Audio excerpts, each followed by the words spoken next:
प्रिय कक्षा 10 के विद्यार्थियों, आज हम क्लास 10 यानी कक्षा 10 के सब्जेक्ट हिंदी विषय हिंदी क्षितिज भाग 2 यानी हिंदी का गद्य खंड का जो आपका अध्याय 15 है, जिसका नाम है, जिसके लेखक है महावीर प्रसाद द्विवेदी और जो नाम है आपका अध्याय का है स्त्री शिक्षा के विरोधी कुतर्कों का खंडन। इसके ऑल मोस्ट IMP क्वेश्चन से वैकल्पिक क्वेश्चन, ट्रू फॉल्स, सत्य असत्य, जोड़ी और जो बड़े क्वेश्चंस होते हैं सभी ऑल टोटली देखने वाले हैं। अगर आप इस वीडियो को पूरी तरह देख लेंगे और इन क्वेश्चंस आंसर को वैकल्पिक आदि सभी लिख लेंगे तो आपका जो पेपर आएगा फाइनल या अर्धवार्षिक इस जो मैं बता रहा हूँ इस वीडियो में उससे बाहर एक प्रश्न भी नहीं आएगा इस चैप्टर में से। तो चलिए स्टार्ट करते हैं।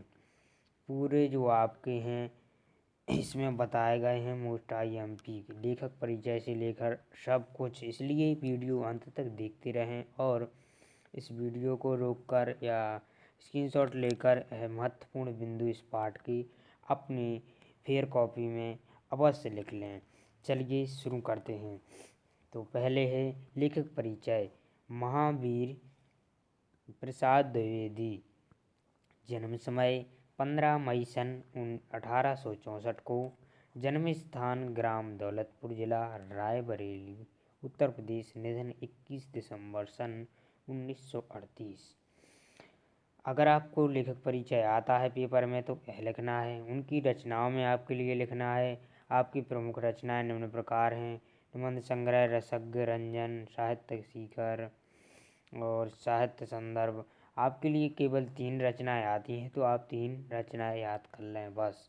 अब देखते हैं आगे साहित्यिक विशेषताएं लिखने को आ जाती हैं कि उस लेखक की साहित्यिक विशेषताएं लिखिए। तो साहित्यिक विशेषताएं में आपके लिए लिखना पड़ेगा: वे हिंदी के प्रथम व्यवस्थित संपादक, इतिहासकार, अर्थशास्त्री, पुरातत्ववेत्ता, भाषा वैचारिक, समाजशास्त्री, वैज्ञानिक चिंतन एवं लेखक के संस्थापक, अनुवादक और समालोचक थे। द्विवेदी जी के संबंध में ऐसा माना जाता रहा है कि उन्होंने हिंदी गद्य की भाषा का परिष्कार किया और लेखकों की सुविधा के लिए व्याकरण और वर्तनी के नियम स्थिर किए। अब हम देखते हैं आगे उनकी भाषा लिखनी पड़ती है, भाषा और तो आप इस भाषा को भी स्क्रीनशॉट लेकर अवश्य लिख लें। आगे देखते हैं महत्वपूर्ण प्रश्न।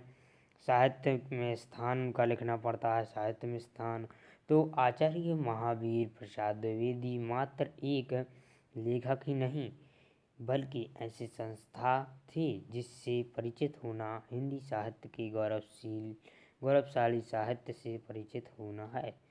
हिंदी साहित्य जगत में अमरता प्राप्त करने के साथ ही उनका उच्च स्थान है। अब आगे देखते हैं क्या है पाठ का सार। आप इस पाठ के सार को अवश्य पढ़ लीजिए वीडियो को रोककर या स्क्रीनशॉट लेकर, जिससे आपके लिए पाठ पूरी तरह समझ में आ जाएगा। गद्यांश की संदर्भ प्रसंग व्याख्या, यानी जो आपके ऊपर जो सार दिया था वह गद्यांश, उसकी अगर वह आ जाता है कि गद्यांश की संदर्भ सहित व्याख्या कीजिए तो आपके लिए उसमें ऐसा लिखना है। वीडियो रोककर इसे भी पढ़ लीजिए। फिर आपको आ जाएगा संदर्भ, उसमें लिखना पड़ता है। संदर्भ में लिखना पड़ेगा पाठ्य पुस्तक का नाम क्षितिज भाग 2, पाठ का नाम स्त्री शिक्षा के विरोधी कुतर्कों का खंडन, निबंध लेखक का नाम लिखना पड़ेगा महावीर प्रसाद द्विवेदी जी। प्रसंग में आपके लिए लिखना पड़ेगा, इसमें ऐसे लोगों के विषय में बताया गया है कि जो बताया गया है जो शिक्षित होकर भी स्त्री शिक्षा का विरोध करते हैं। अब है नेक्स्ट व्याख्या। आपके लिए व्याख्या लिखने को भी आ जाती है तो इसे भी आप पढ़ लीजिए, इम्पोर्टेंट है। यह भी उसी का है। भाषा सरल, सहज, प्रभावशाली, सब व्यंग्यात्मक एवं व्यास शैली का प्रयोग शैली भी लिखने को आती है। तो अब देखते हैं अर्थग्रहणी संबंधी प्रश्न यानी मोस्ट इम्पॉर्टेंट क्वेश्चंस, जो आपके लिए प्रश्न पुस्तिका में नहीं दिए जाते, यानी आपकी जो पुस्तक है पढ़ने की उसमें नहीं दिए जाते, एक्स्ट्रा क्वेश्चन मन से बना के बीच से दे देते हैं, तो वही ये क्वेश्चन है। तो आप अवश्य कर लें, इसे ना सोचें कि ये फालतू है। जो पढ़ते हैं, पहला प्रश्न है, बस प्रस्तुत गद्यांश में लेखक ने किस बात से असहमति जताई है। तो वह आपका आ भी सकता है, नहीं भी आ सकता है। ज़्यादातर है ये नहीं आएगा। आपका क्वेश्चन सेकंड देखते हैं, कैसे सुशिक्षित लोग स्त्री शिक्षा के विरोधी हैं। तो उत्तर में लिखना है, बड़े बड़े स्कूलों कॉलेजों से पढ़े लिखे धर्मशास्त्र व संस्कृत के ग्रंथों का अध्ययन करने वाले लोग, जिनका व्यवसाय भी लोगों को शिक्षित कराना, सुमार्गगामी बनाना व धर्म तत्व समझाना है, स्त्री शिक्षा के विरोधी हैं। क्वेश्चन नंबर तीसरा, लेखक के शोक का क्या कारण है। तो हमें लिखना है उत्तर में, लेखक स्त्री शिक्षा के प्रबल समर्थक हैं। सुशिक्षित लोगों द्वारा स्त्री शिक्षा का विरोध करना उनके शोक का कारण है। अब है क्वेश्चन नंबर 4, नहीं दिया है, केवल 2 इम्पॉर्टेंट हैं। गद्यांश की संदर्भ सहित व्याख्या कीजिए। तो स्त्रियों का किया हुआ अनर्थ है आपका गद्यांश है, इसे आप अवश्य पढ़ लीजिए। फिर आपके लिए संदर्भ सहित व्याख्या करने की आती है। अब देखिए क्वेश्चन नंबर जो आपका है इम्पॉर्टेंट, मोस्ट इम्पॉर्टेंट है, ये भी लिख लीजिए। उन्हीं के आगे के क्वेश्चन हैं। ए, लेखक की दृष्टि की में कैसे लोग मनुष्य स्वभाव की किंचित भी ज्ञान नहीं रखते।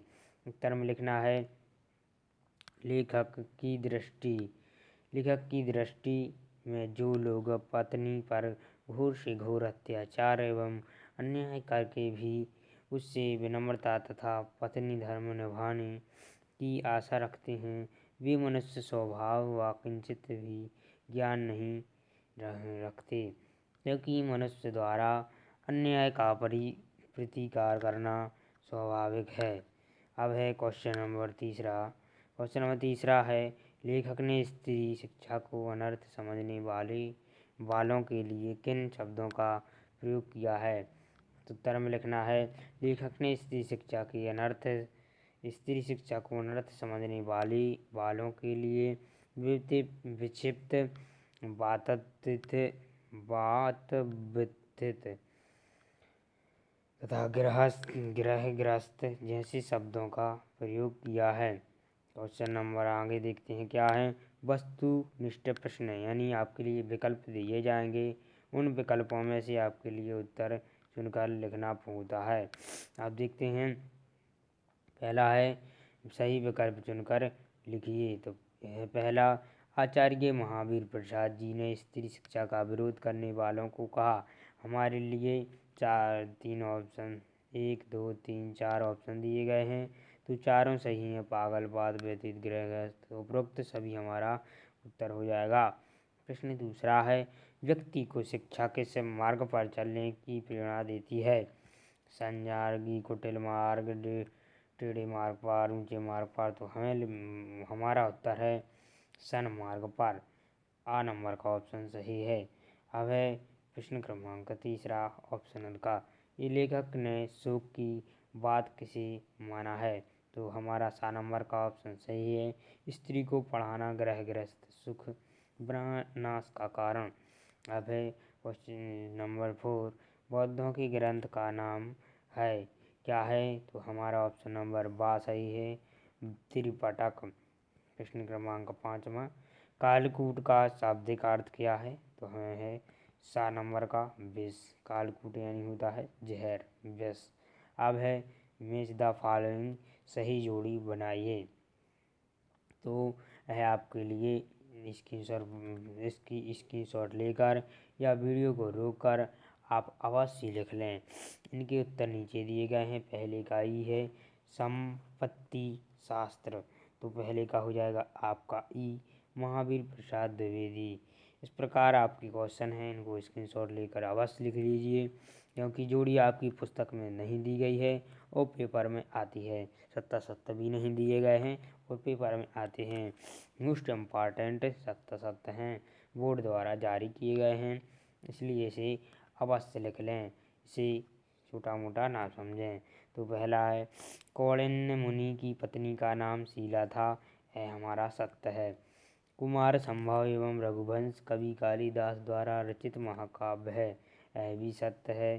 तीसरा है, वेदांत वादिनी का शाब्दिक अर्थ वेदांत दर्शन पर बोलने वाली है, ये भी सत्य है। चौथा है, सरस्वती पत्रिका का संपादन हजारी प्रसाद द्विवेदी जी ने किया, यह आपका असत्य है, क्योंकि किसने किया? महावीर प्रसाद द्विवेदी ने। अब है पांचवा, स्त्री शिक्षा के विरोधी कुतर्कों, यानी पांचवा प्रश्न है, स्त्री शिक्षा के विरोधी कुतर्कों का खंडन निबंध में भाषा वर्तनी को संबोधित करने का प्रयास किया है, यह भी असत्य है। यानी 3 सत्य हैं और 2 असत्य हैं। अब देखते हैं अगला क्वेश्चन नंबर 5, प्रश्न अभ्यास जो आपकी पुस्तक में है, और कुछ और भी एक्स्ट्रा IMP हैं। तो पहला है, स्त्री शिक्षा के विरोधी, आप इनको पढ़ लीजिए, स्क्रीनशॉट ले लीजिए। दूसरा है, उसका उत्तर भी दिया गया है। दूसरे में क्या है, रिक्त स्थानों की पूर्ति कीजिए। पुराने ज़माने में खालिस्तान के लिए कोई विश्वविद्यालय नहीं था, तो आपको भर देना है स्त्रियों के लिए। लेखकों की सुविधा के लिए व्याकरण और वर्तनी के नियम खालिस्तान ने स्थिर किए, तो हमें भरना है द्विवेदी प्रसाद, महावीर द्विवेदी प्रसाद, यानी महावीर प्रसाद द्विवेदी। प्रश्न क्रमांक 3, महिला मोद उपयोगी पुस्तक है, तो खालिस्तान की। इसमें भरा जाएगा आध्यात्मिकी दर्शन। द्विवेदी युग के प्रवर्तक थे महावीर प्रसाद द्विवेदी। अब 5वां, खालिस्तान स्त्री शिक्षा के विरोधी कुतर्कों का खंडन खालिस्तान में प्रकाशित हुआ 1914 में सरस्वती पत्रिका में, हमारा उत्तर हो जाएगा। अब है दूसरा का, स्त्रियों को पढ़ाने से अनर्थ होते हैं, यह पुस्तक में भी दिया गया है, टिक कर लें, ये IMP हैं। कुतर्कों की इस दलील का खंडन द्विवेदी जी ने कैसे किया है, अपने शब्दों में लिखिए। है आपका आंसर लिखा है, इसका आंसर आप स्क्रीनशॉट लेकर लिख लीजिए, वीडियो रोक कर लिख लीजिए। अब है तीसरा प्रश्न भी लिखा है, द्विवेदी जी ने स्त्री शिक्षा विरोधी कुतर्कों का खंडन करने के लिए व्यंग का सहारा लिया, जैसे यह सब पापी बढ़ने का अपराध है। इस प्रकार आपका क्वेश्चन नंबर 3 है, इसको वीडियो रोक कर या स्क्रीनशॉट लेकर लिख लीजिए। क्वेश्चन नंबर 4 है, पुराने समय में स्त्रियों द्वारा प्राकृतिक भाषा में बोलना क्या उनके अनपढ़ होने का सबूत है? पाठ के आधार पर स्पष्ट कीजिए। आपका उत्तर भी दिया हुआ है नीचे, स्क्रीनशॉट लेकर या वीडियो को रोक कर लिख लीजिए। चलिए देखते हैं आगे क्या है।